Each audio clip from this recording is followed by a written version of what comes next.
Welcome to the League of Legends patch preview. In this video, we'll be covering some of the major changes coming into the next patch for League of Legends. Skarner is getting a huge suite of buffs in the next patch. What problems are we fixing here? One thing about Skarner, now that players have had a real good chance to figure him out and kind of get used to him, we wanted to see where he really stood versus where he needed to be. The main thing we wanted to change about him was his Crystal Slash had a scaling mana cost that went up as you ranked the skill, which had constantly left Skarner out of mana and unable to do anything. We've flattened and lowered that mana cost across all ranks to make sure that Skarner can always be using the skill that's designed to be reusable and spammable. Skarner's attack speed per level was considerably lower than where it probably needed to be for a fighter who does a lot of auto-attacking. We brought that up by a significant amount. You know, Skarner's using his Crystal Slash a lot, and he's also auto-attacking to bring that cooldown down. Without the attack speed per level, he's just not able to do that as effectively as he needs to.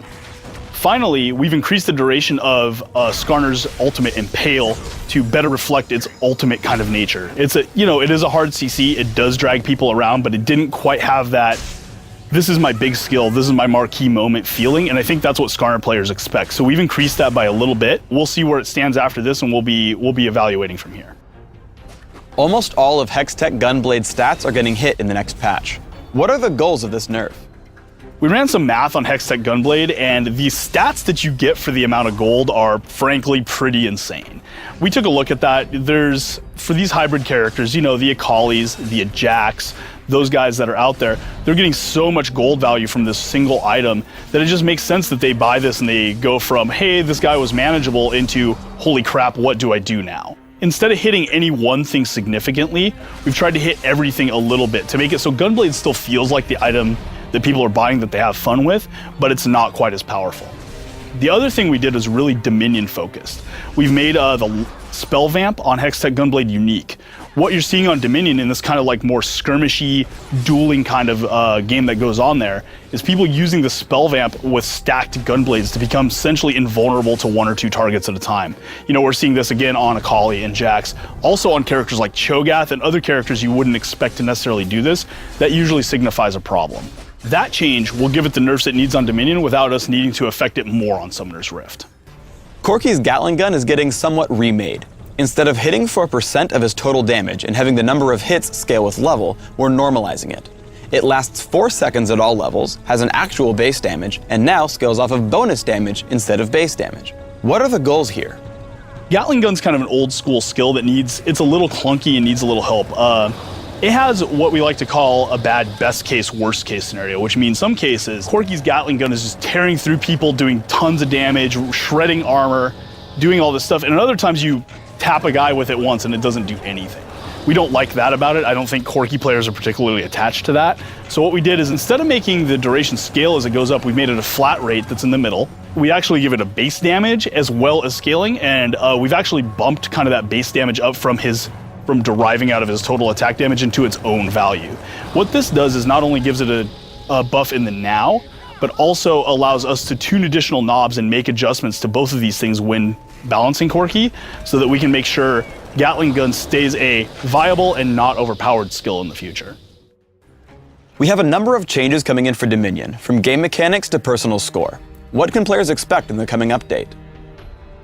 We do have some Dominion-specific changes. You know, a lot of people have had a chance to play Dominion, get their impressions about it. Everybody does have their favorite strategies they're starting to fall into now. While we do want to let the metagame settle, because we think players will find a lot of things to counter things they may think are too strong now, there are some adjustments we want to do in the short term that we know are problems and that we can address immediately. One new system we introduced to Dominion was the idea of personal score. The old kind of kill-death assist ratio thing wasn't a good indicator of who was doing well on Dominion and who was doing poorly. We think players really enjoy being able to measure themselves up against the other players in the game. The problem with personal score currently is that it doesn't reward all the actions that make you successful as a team in Dominion. It really does a good job of rewarding offense and kills, but it does not do a good job of rewarding minion pushing or defensive points. And those are really important actions in Dominion, as I think a lot of people have started to figure out more and more as time's gone on. So what we've done is we've increased the amount of personal score you gain from actively defending points against opponents, as well as increased the personal score gain from pushing minions.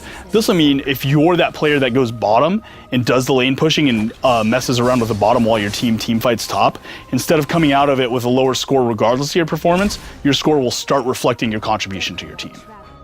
One of the changes that looks smaller on paper than it actually is the ambient XP reduction.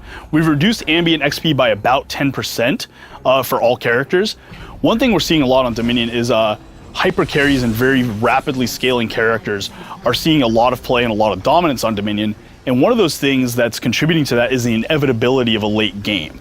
This XP nerf is going to reduce the inevitability of that into closer or longer games. So when you take a hyper carry champion, instead of being like, I know I'll get to this point and then I will dominate, you go, if the game gets to this point, I know I'll be stronger, so I'm kind of betting on a long game. This allows teams to develop strategies around these hyper carries and around that different game length. We'll be looking at this as a general balancing point in the future. We wanted to start with the 10% XP reduction, and we're going to continue to look at XP, gold, and other factors that are determining game length and scaling of characters. One mechanic in Dominion is that when you kill enemies, you reduce the enemy's Nexus health. This works up until the enemy's Nexus health is 125 or lower, in which kills stop counting against it. What this change aims to do is to make sure that that early game matters. Right now we're seeing a lot of teams get to the 125 to 125 state regardless of the early game actions, and we don't think that's a good differentiation of skill. We think early game should matter, mid game should matter, and late game should matter. And this change is one step in the direction of making that be completely balanced and even. We'll be looking at more adjustments as we go forward, but we think this is going to have a pretty major impact on making sure the most skilled team wins every game of Dominion. Thanks for tuning in to the League of Legends Patch Preview. Please subscribe to the Riot Games YouTube channel and don't forget to thumbs us up just below the video.